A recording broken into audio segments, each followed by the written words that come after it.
Hey guys, my name is Ruben Johnson. In this video, I'm going to talk about this new super moon on May 7th.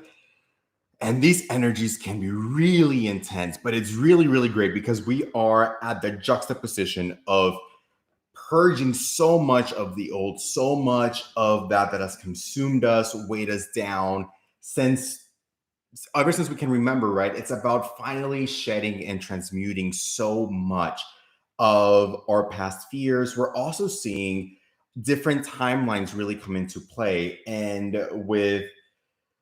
so a lot of this anxiety, it's important to remember that a broken heart is an open heart. And when we allow ourselves to really begin to understand the energies that are coming up and the energies and how we feel and the way we feel them, it really allows us to finally introspect on that is still weighing us, right? It's to decharge those energies that no longer serve us. Like when we think about, it's kind of like thinking about a check engine light in a car, right? It's a check engine light that's telling you, hey, look, there's something here, we need to look at it, let's work through it so we can finally manifest that which we always wanted.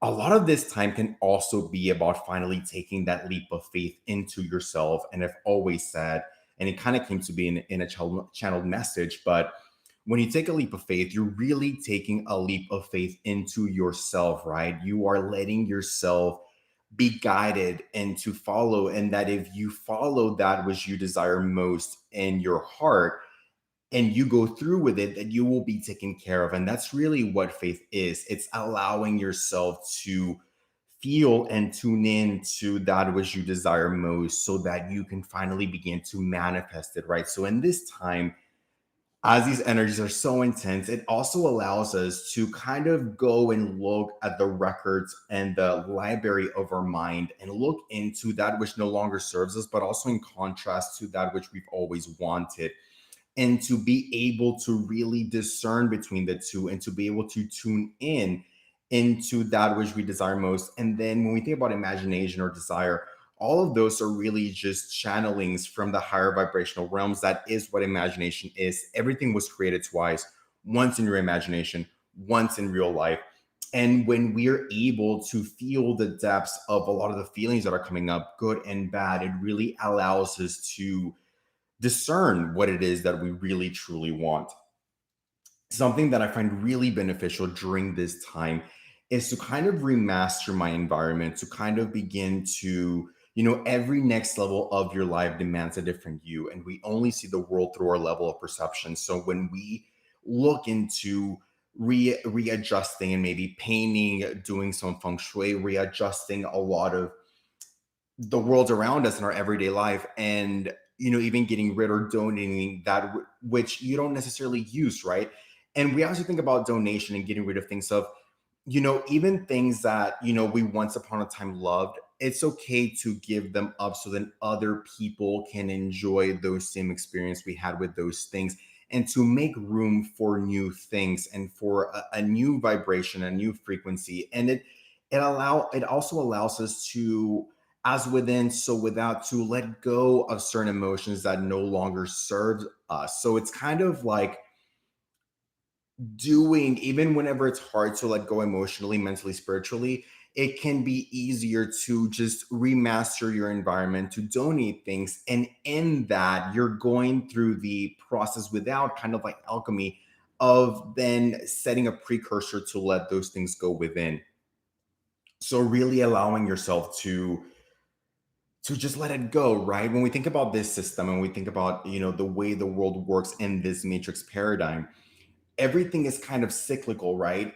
And so it's interesting because time space is an illusion, uh, and at least the linear time space has depicted. And not ironically, even in this paradigm, and it's something that I talked about in my video yesterday, in this paradigm, everything that builds wealth sells or transcends time. So if you think about, real estate is real estate doesn't break down every 30 days, but they sell it in every 30-day increments.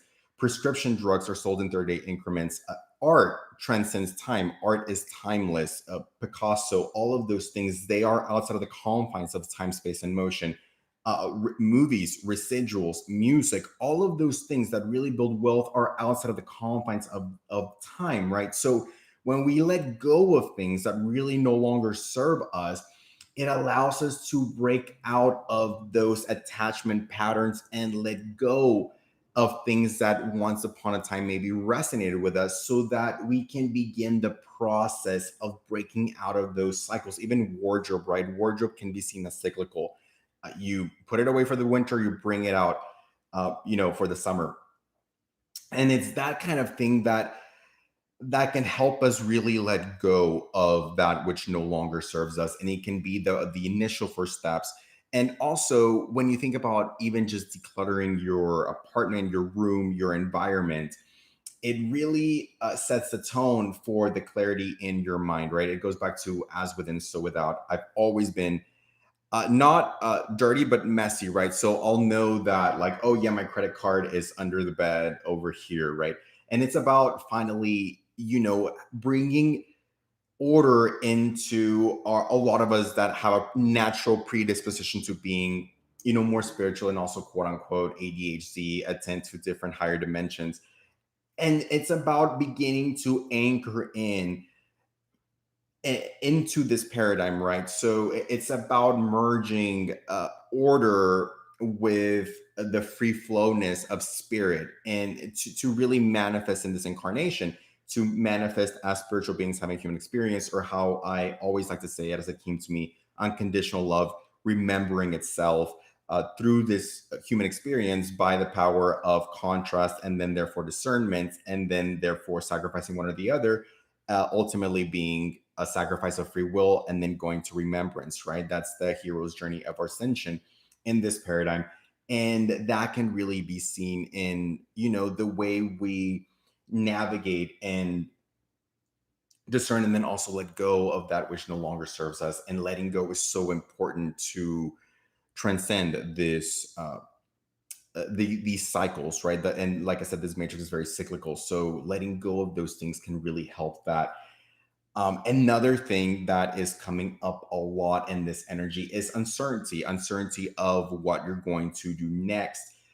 And it's not just COVID-19. It's really, that is a symptom of something that is long overdue, introspection and all of that. And it's about having had taken this time to really reflect, right? It's really hard to run and chase when you're forced to be static, right? So all you can do is really look within and almost have like a full Mulan moment, and look at your reflection, look at what lies in your heart and in your deepest desire, and begin to really anchor in on those things, right? People always talk about the law of attraction. And, when you think about, the law of attraction, you're attuning yourself to what you want, right? It's almost like when you get a new car, you had never noticed it before, but suddenly it's everywhere because now you're particularly attuned to that, right? So as you reflect and you look within, it gives you an opportunity to discern in these intense energies what you do and do not love, what inspires you is to be in spirit, and what does not inspire you, and being attuned to that so you can move forward towards that, so you can anchor in uh, on that thought, on that divine guidance, on that inspiration, and then manifest it in this paradigm by the power of self knowledge and discernment. And a lot of times, these intense energies can really be a blessing so that we can find discernment, and we can really only find ourselves through discernment, and then seeing what does and doesn't resonate with us. And behind a lot of these triggers is acquiring finally everything we ever wanted, because even like letting go on the attachments and the uncertainty of these times, it's like once you let go of exterior validations and exterior happiness, you really get to find yourself behind that purge, and no one can take that away from you. And it's really about anchoring into that, or as others say, like losing your mind and finding your soul. And in this time, because you're forced to introspect and you can no longer deflect, especially in this kind of Scorpio moon, new moon energy, it really gives you the opportunity of self discovery. And so, even through that pain, you can kind of look at it as going through the chapters of getting to know yourself and going through remembrance, and then falling in love with yourself through that process. So something that it can be very, very practical too is to begin to journal and write down that which you desire most. And it might be a little cliche, but as you begin to, I think Tony Robbins said this, but and they've done studies of this, but if you write something into a plan, you have 80% more likelihood to have it or manifest it or what have you. So you can really take this time to focus on what you love most and then anchor in, write it out, maybe write out a plan and attuning to that which you desire most. And as you do that, and you go through your everyday life and you resume to certain things, you will begin to find the little puzzles and pieces that lead you to that which you desire most, as you are then focused on that and manifesting it and writing it and putting it out into the world without. Something else that is coming up in the Scorpio moon is it's kind of along with uncertainty, but not really. It's that a lot of the things that we've been attached to may not be there when we come back. It's that energy of objects may not be as they appear. And that is really to get us again to find ourselves. And, so much of this paradigm is what we've always known, but we haven't been fulfilled to the degree that we've always wanted. We haven't had everything we wanted. We have not had the relationships we wanted. Then maybe it's okay to let go of what we know and try something new. And, it's kind of like the definition of insanity is to do the same thing over and over again and expecting different results. It's about breaking the habit, breaking the pattern, breaking the cycle, and trying something different that is anchored in what we desire, even if we only see the world through our level of perception at the moment. With growing pains and a broken heart, like I said, it comes fortitude and becoming stronger. And behind that, you're only one thought away from shifting your reality, right? So behind working through those triggers could be a truly fulfilling life that is anchored on that which you desire most. And so for that to happen, we must oftentimes let go of that is familiar to us and allowing ourselves to just be in the moment, right? And so something that's going to be particularly difficult for a lot of people during this time is to disattached from exterior outcomes, right? Some people might be experiencing like anxiety, panic attacks. And really, when we think about anxiety or anything of that nature, it's like kind of like thinking about electricity, right? We all can agree that electricity is a good thing, but if you stick your finger in an electrical socket, that is a misuse of that energy. But it's not that energy is bad, it's just misappropriated.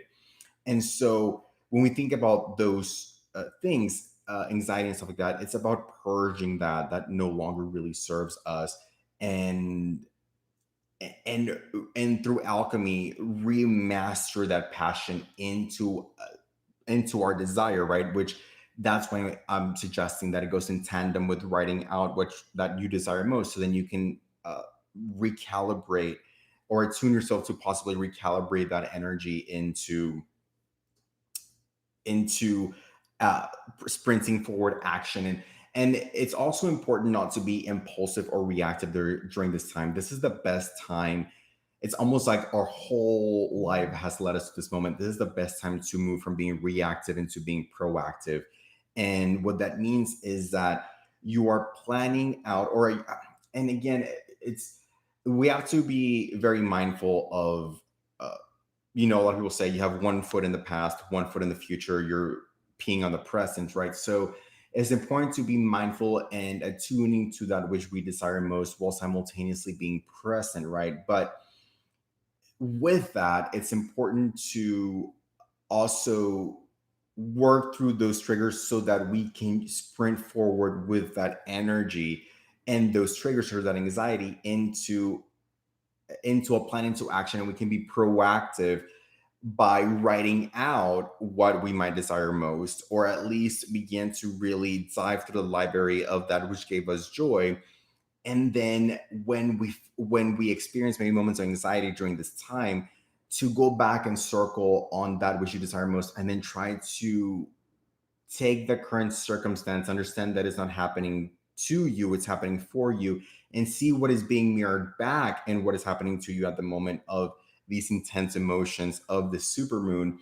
And as you realize what is being mirrored back to you, you can begin to explore what those triggers are that are turning on the check engine light, and then begin to work through those and then see what lies on the other side of that. And I always say that behind um, our biggest vulnerability, behind our biggest, what we're shy about, behind that is often our deepest, greatest desire and our biggest superpower, right? So many people say that more people are scared of being a public speaker than they are of dying. And I truly believe that the reason that is because our deepest desire is to speak, um, and to really channel and speak from the heart and in our creative speakership. Because as you know, unconditional love or God rediscovering itself through this human experience, to share our experience to lighten the burden of others, or to, you know, transform certain energies or predispositions or whatever, is really what most inspires us. And behind that biggest fear is our deepest desire. And so it's really a time to remember that behind a lot of these anxieties, these triggers and what have you, could very well be your superpower upon transcending and overcoming those triggers and soul contracts. So with that said, a quick recap is, you know, as these intense energies come up, write down what it might be mirroring back to you, and remember that behind that could be your biggest superpower as you overcome that. Remaster your environment, do some feng shui, throw some things out, begin the process of letting things go and breaking out of these cyclical patterns to move forward into that which you desire most. With that, writing down that which you desire most as you navigate these intense energies and emotions. It's a great time to get to know yourself and remember that it's happening for you and not to you. As things collapse in the old way, it's time to really look at what letting go, as an opportunity to let go of that which doesn't serve you, and really just enjoy your ride as spiritual beings having human experience, and really transmuting and transcending a lot of those soul contracts. You might also have random triggers, and this kind of goes back to the idea of past lives. You know, I've recently been able to see into the past lives of different animals per se, but it's really what is being mirrored back about that, what that soul needs to overcome, that is bouncing off of me, recognizing that in them, and then being able to transmute that energy. So you might find random triggers in random places, and just take a deep breath, drink some water, and then know that that too shall pass. And then those triggers and those chords of the heart, is something that might need attention or transmutation, and to just allow yourself to feel it, acknowledge it, embrace it, see what's being mirrored back to you. Go back to the first time you maybe felt a similar emotion, see if there's anything to let go there, and then acknowledge it and finally let it go. And it's kind of like the energy of let go and let God. So with that being said, guys, I hope this video was helpful. Then you guys love and like, subscribe if you're new to my channel. I would really appreciate it. I want to get to 1,000 subscribers so that I can post in the community pages, my channel messages, and I can also go live from my phone. And that would really help. So with that being said, guys, send you guys love and light, and I will see you guys next time. Bye.